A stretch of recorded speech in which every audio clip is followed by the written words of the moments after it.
Hey guys, welcome back to World of Warships. Today we're taking a look at the Marceau, one of my absolute favorite destroyers in the entire game. This is the Coal Ship Series versus 2024. A little late on this one, I gotta say. Hopefully we'll be able to get through it before 2025 rolls around. I was joking about that a couple months ago, but so many new ships and releases came out that it is getting a little bit late here. We'll get through it though. Managed to get through those steel ships earlier on. We've done the coal battleships. We've done the coal cruisers. It's time to finish these coal destroyers. We only have a few left, and Marceau is really good. Nice little tactical beaching here. See, guys? It's not just the Akizuki. It's skill, okay? It's not that I didn't know where I was going and happened to run aground. I don't want to hear anything otherwise. Intentional, all right? We do finish off this destroyer here early on. Marceau DPM is absolutely wonderful. If you're looking for a gunboat DD, this should be on the short list for you. Yes, it's not a tier 9 where you have that built-in credit multiplier, but for the cost of coal here, 236,000 coal, this is an absolutely incredible destroyer, one of the most powerful in the game. So you're going to have good matches in it that will somewhat offset that premium multiplier you may be lacking. I do find myself often having good games in Marceau. Although recording for this video, I will say, it sucks to run into carriers. That is every destroyer though, so that is not unique to a Marceau, but it is worth mentioning. A gunboat like this, without a heal, without a smoke, is very vulnerable to getting permanently spotted and of course shot at by the enemy team then. People want to take you out. Everybody knows how strong the Marceau is. People want this ship off the battlefield, so they are going to shoot at you. Fortunately, you are incredibly fast and maneuverable to go along with this excellent DPM. When talking about the Sherman, I said that ship made it easy to aim the guns, but it's slow. So the difficult part of Sherman is, one, staying alive because you don't have a heal and you're not that maneuverable, as well as positioning your ship correctly to impact the battle, as well as just farm a lot of damage. That's what these gunboat DDs are very good at. Marceau is a bit of the opposite in that regard. It's harder to lead these guns. They are very floaty, but you're incredibly fast, allowing you to get around the battlefield. So if you're good with your positioning and not so good at aiming, or you just don't want to have to think about the aiming as much, Sherman is the one to go for. That's kind of what my conclusion was there. But if you're someone who lacks a bit of situational awareness, myself included at times, it is a ship that is really good at making up for that, Marceau in particular. You're so quick to get around the battlefield, you can easily reposition to where you're needed most, even if you're a little late in realizing where you're actually needed. And I think that's really powerful. It also has French saturation, which means the extremities of this ship just start on spawn with less HP in them. That means that they saturate quicker, or they get that black, almost soot look to them sooner, and enemy shells deal massively reduced damage at that point. And that's what helps these French DDs stay alive a little bit longer relative to some other destroyers in this game. Just because you start dealing very little damage to these things as they get around half HP. So that is a bit of a benefit here, but still, you do have to be okay with playing a gunboat without a smoke or a heal. That is a tricky thing to do. Pushing in and spotting this Yu Yang here. Very fun to launch sneak attacks around islands in Marceau. This is a very enjoyable ship to play. Few different builds you can run on it. You could certainly run a more sort of range focused build. I wouldn't go double range, but certainly the range upgrade on the commander is a viable way to play, allowing you to farm a little bit more freely. I've got a game to show you of that, where the ship is incredible at farming people down. The DPM, again, is amazing. You're the best HE spammer destroyer at tier 10, 253,000 HE DPM. A lot of cruisers don't even get that DPM at tier 10. The light cruisers certainly do. I should mention, relative to something like a Colbert, looks like you have Colbert guns, right? The difference here comes down to the shell velocity, actually. It's much worse shell velocity than a Colbert. So that's why, if you've been playing Colbert and you come to play a Marceau, You might think, why is my aim so bad? Or vice versa, you go from a Marceau to a Kleber and wow, this ship is a lot easier to play than I remembered. It's because the Marceau guns are so much floatier. They are very, very difficult to lead at longer ranges. Just because the HE is so good doesn't mean you should not use the armor piercing as well. The damage output of the AP is immense. It is pretty solid alpha damage, and when you get the right lead to actually hit these superstructures, since the shells are so slow, notice how we're not getting too many overpens. We're shattering when I'm not hitting that superstructure, but look at some of those salvos, man. Upwards of 3,000 damage per salvo. That is very, very good damage, especially when we reload this quickly. Marceau also has a trick up its sleeve in that its acceleration is absolutely ridiculous. So we're stationary, we just reverse. Main at 10 kilometers just cannot hit us. You have to be predicting these French DDs, even at 10 kilometers when they're stationary. You have to predict where they're going to go. As a battleship player, it's very annoying. But to play them, it is really fun when you get good at it, at this whole dodging role. Now we're going to YOLO it around this corner here and maybe get some AP Citadels on Austin. The AP doesn't have a ton of pen, but at closer ranges against some of these light cruisers, we're going to go for it. Unfortunately for us, he's got his booster available, so we're gonna die very quickly. But we still get a Confederate and 5 Citadels. Actually make that 6 Citadels into him. These YOLO rushes can be pretty good. I will say the torpedoes are a bit of a side grade to, honestly, a little worse than the Kleber, for example. The gun DPM sustained is better than a Kleber, but Kleber has better alpha damage, better shell velocity, better range, and it's got a reload booster for those guns to make up for that DPM when it needs it. I tend to personally prefer playing Kleber more than Marceau. Even though I do have fun in Marceau, I personally prefer playing Kleber more. I find the consistency of the shell velocity is very nice, and when I need this bursty DPM when we full send it at enemy destroyers, I do that when I have my reload booster available on a Kleber. So that's where this ship does have advantages, but maybe situationally, I think Kleber is just as good and more enjoyable for me personally. In this game here, we're running a different build. This one more focused on just killing destroyers. I'll be honest here, this build is not about farming. It is as much concealment as I could get, and then I'm running RPF to know where the DDs are, and as having Fearless Brawler as well as our DPM upgrades. So we're trying to maximize our DPM and then just sprint towards the enemy DDs to take them out. It's a very fun way to play too. Very dangerous. It is hard to do in randoms, of course, but into a ranked game mode, that could be a good option for you as well. Hoffman here, bit scary with his Hydro, Smoke Hydro combo here. His HE does some pretty solid damage. Unfortunately for us, I timed this poorly as the carrier is here. Marceau does have defensive fire, but its AA is not enough to deal with carriers. So unfortunately, I am going to take a torpedo here. I'm trying to avoid the Hoffman torps. I'm trying to avoid Hoffman guns. We take a lot of damage here. Colombo shoots at us too. Oh boy. We lost almost all our HP just like that. And yet we're still alive. And we just commandeer his smoke. That's something you can do if you kill that enemy DD that has smoked up. You get a very nice smoke screen to keep you safe, and, well, we can farm out of that for just a little while, getting ourselves a fire there on the Colombo.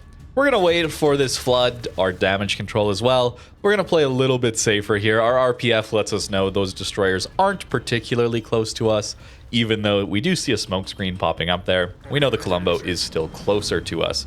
RPF is a very useful tool, I gotta say. I don't take it on DDs all that often, just because I can usually tell where enemy destroyers are by, you know, reading the map and understanding where they would be based on the time of the game or where smoke screens are set up, anything like that. But you're not always perfectly accurate at that. And you have to be paying very, very close attention. And I'm not always doing that. In fact, I'm often not paying enough attention to the minimap. Yet here, we do have a skill that allows us to know exactly where the closest enemy ship is. So we know they're in this gap. We're going to turn away. We're on 3,400 HP against a Delarna and a Shimakaze. Shima being full HP.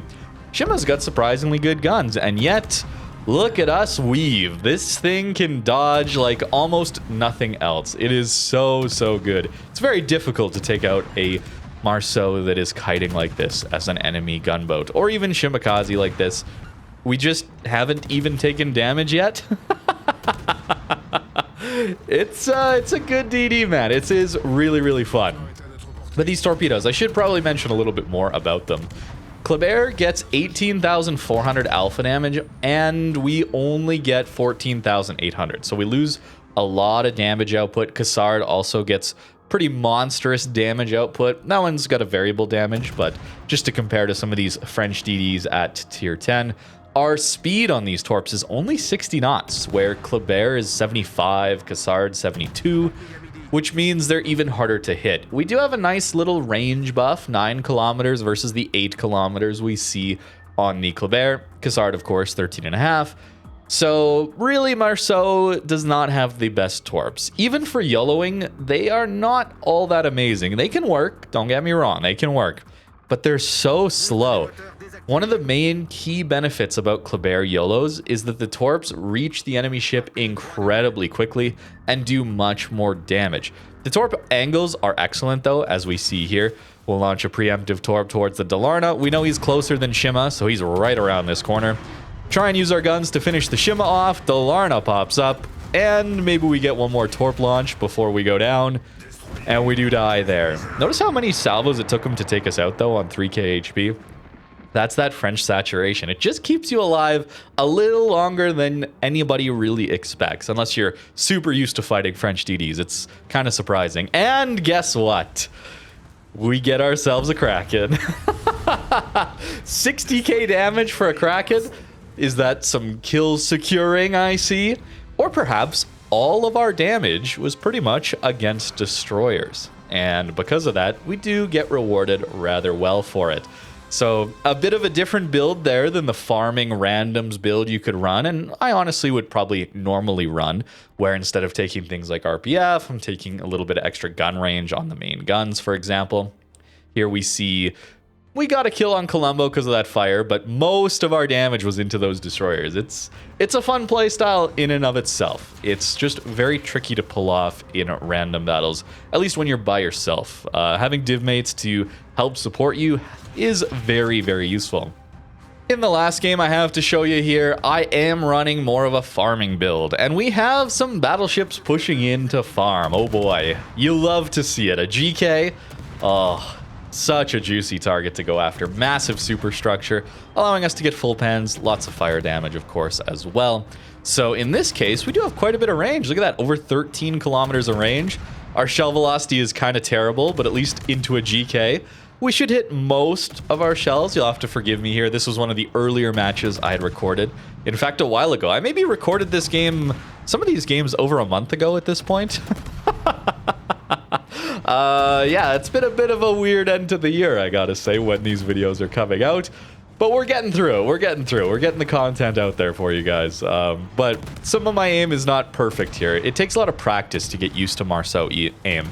Even though I've played this ship quite a bit over the years, it is very different than a lot of the other DDs in the game as far as the shell velocity goes and the DPM. You want to be using this DPM most of the time, but it's hard to use at these longer ranges. So maybe running that more conceal focus build, only opening up at closer ranges, is a good way to start.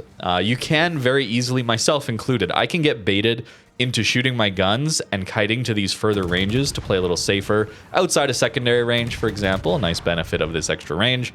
But then we're not being as useful a destroyer for our team. We're not going to be spotting as much. We're not going to be contesting caps as much. And while our DPM is good, spotting for your teammates, contesting caps is still a key role of a destroyer. Even a good gunboat like this, tier 10 cruisers will, for the most part, be doing more damage output than you consistently. Battleships into those broadsides, if you can spot them, those radar ships, they're going to be doing more damage than you will. Most of the time. Hopefully. They should. In theory, they should. I mean, who knows what the teams are like these days. A lot of blowouts these Christmas patch, in this Christmas patch, of course, but they should. So running this full gun build, this range gun build, giving yourself the ability to just open up and farm and farm and farm is very strong. And yet, it is lacking a little bit in some of those games. Going after destroyers, not as much. We have good damage out of this match, and we'll get more, much more, but we're not as decisively winning the games because I'm not really hard going after those enemy DDs. Finishing them off, killing them, is a really good way to secure wins for your team. Here, farming damage, while useful, is not always the best thing to do. Although, it's not exactly the most fun thing to be locked out of games because you didn't run even a little bit of range on your Marceau. There's carriers in there, everybody's camping at longer ranges, so that's why I tend to run this build, but I'll often go dark and try to still take those DD engagements anyway. Salem here pushing into our spawn. Notice he's shooting either at our Cerberus or Proysen in this case. Probably the Cerberus, actually. We can just open up on him. We still have very, very good fire chance, as well as when we hit a superstructure, we can pen with our HE. So our damage is going to go up. It is harder when he's maneuvering. In this case, he's just stopped and going to be reversing, which makes it quite a bit easier for me to hit. But when you're a gunboat DD like this, when they're not focused on you, even at these closer ranges, 10 kilometers, we certainly can open up and get a little bit of chip damage in on him. We've already done, I think, over 10,000 damage to him in this case, which is pretty solid, I gotta say. We don't want to be taking these gunfights all the time, certainly. Certainly not in a 1v1 when he's focused on us.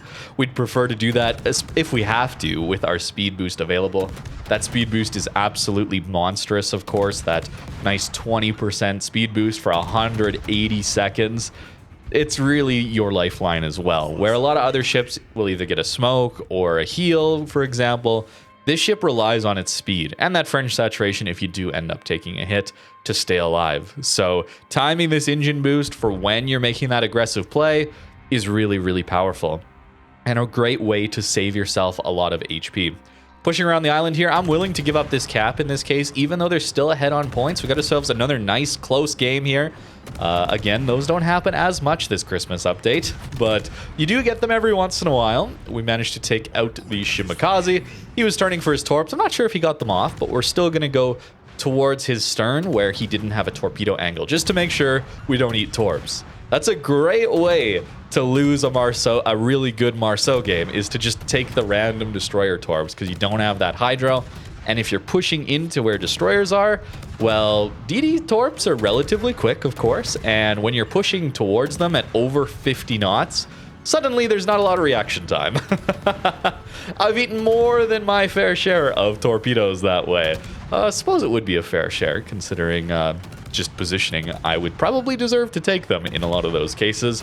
Full sending at enemy DDs that you know are torping you, that's going to be a bad time in a Marceau. It's really, really difficult. So you got to be very aware of those torpedoes. Sure, saturation can help you out, but taking half or more of your HP off just because you ate a torpedo is really, really difficult to come back from. We've finally crossed over and are ahead on points here. We do have a 2-cap advantage, and it's just a GK and a Jaeger left. 2 DDs here, myself and the Holland, and then a Cerberus left. And this is something I talk about a lot in videos. I don't always have a great example in cruisers or destroyers, but even in maps and games where there's only these very vertical islands, you can still shoot from behind islands and remain undetected. Notice the GK, he's pushing out from behind the island, at least from my perspective, allowing me to lead in front of his ship and still get the islands around this island while being undetected. As soon as he straightens out though, we do have to get detected as there really isn't a small ledge here for me to shoot from behind. So a little awkward there, but this is a great tactic to run. You should learn how to do this when you're playing these gunboat DDs or playing a cruiser, especially if you don't have a smoke, but even if you have a smoke, to save yourself in some of these really more open matches. You should learn how to do it because your smoke might be on cooldown, and it's a great way to guarantee some relatively safe damage, even in these maps that aren't so friendly to these gunboat DDs farming, or certainly the light cruiser farming. In this case, we do just hold on around this island. Marceau torps are really scary to push around an island on. So in this case, our Holland does take out that GK for us. Thank you very much. And we're going to go get the C-cap and win this game. Close match, but we do manage to win it. Farming some battleships a little more. Didn't get terribly high damage in this one, but still a decent showcase of what you can do with that build. And Marceau is just good, man. It is a really good ship. I find Kleber a little more comfortable. I prefer those better shell arcs, but Marceau is a very strong DD for Cole. So if I haven't said it clearly enough, I definitely do recommend you get the Marceau. If you're interested in gunboat DDs at all, this is an excellent ship to pick up for Cole. 236,000 Cole is a little expensive, sure, but using your discount coupon can bring that down quite a bit. And certainly there's some pretty rare ships, or they used to be more rare. Maybe they were ranked rewards in the past that are now Cole DDs that are way more expensive. Things like the Black, Nooster Shimmy, those ships being like nearly 300,000 Cole makes this ship look like it's not too bad of a cost. Although a lot of the other tier 10 DDs are in this range as well, and are also great options, as there's quite a few good gunboats. Sherman would be my alternate option as kind of the best gunboats available at tier 10 for Cole. My build looks like this usually on this ship. I really like having concealment. 7 kilometers allows me to play that more aggressive role, but still running range, it's comfortable. Certainly swapping conceal for Fearless Brawler gives you a better farming ship. Just it's 10% reload pretty much all the time. That is very strong. Also, if you're wanting to run a more DD focused, full send it in, kill enemy destroyer build, you're going to remove the range upgrade. Take Fearless Brawler. You're going to remove main battery and AA specialist, as well as incoming fire to get radio location. That's what I was running in that second game. So you can move these builds around to specialize a little bit more. I just find this one is a bit of a comfortable general build for me, allowing me to have that 7 kilometer detection to push in and not be spotted as quickly when I'm rushing for enemy destroyers. But it also gives me the range to play that more farming role when the game is a little bit more passive. That extra 13.8 kilometers of range up from, 11.5 is really nice. And your DPM is already quite solid. The extra HP here that the Special Commander gives is very useful. Also, having the new flag is really nice. 27,000 HP. Feels pretty good on a ship like this, where we don't have a heal, we don't have a smoke. Last stand is always just super crucial on any destroyer. Preventive maintenance too, and then incoming fire alert. So when I'm a little more focused on aiming, because I have to be with this ship, I know when somebody's shooting at me from range, so I can start dodging preemptively before I even look at where those shells are coming from. As for the upgrades, look like this, pretty standard, but I would not recommend going range, certainly not double range, but you lose a lot of DPM that way, and the guns are so floaty that even at 13.8, it is hard to lead these guns. So double range Marceau, bit of a meme where I personally would not be recommending you go for that. Well, that's it on the ship. Kind of my thoughts here towards the end of 2024, Marceau versus 2024. More like versus 2025 at this point. Sorry, I'm getting to this one a little bit late, finishing off these last Cole DDs. Didn't even get to the research bureau that, I don't know, maybe naively I was thinking when I started the steel ships versus 2024. I could get through steel, Cole, and research bureau this year, and well, we certainly didn't get there, but I hope you guys have enjoyed this series. Of course, I have a full playlist on my channel for all of these different classes of ship and for different resources if you're interested in that. Once we're through all these DDs, hopefully by the end of the year, I'll have a more generalized, all the Cole destroyers ranked kind of roundup video and my thoughts on which ones to get and comparing them to one another, as we've done for the other ships, classes, and resources. Thank you very much for watching, and have a great rest of your day.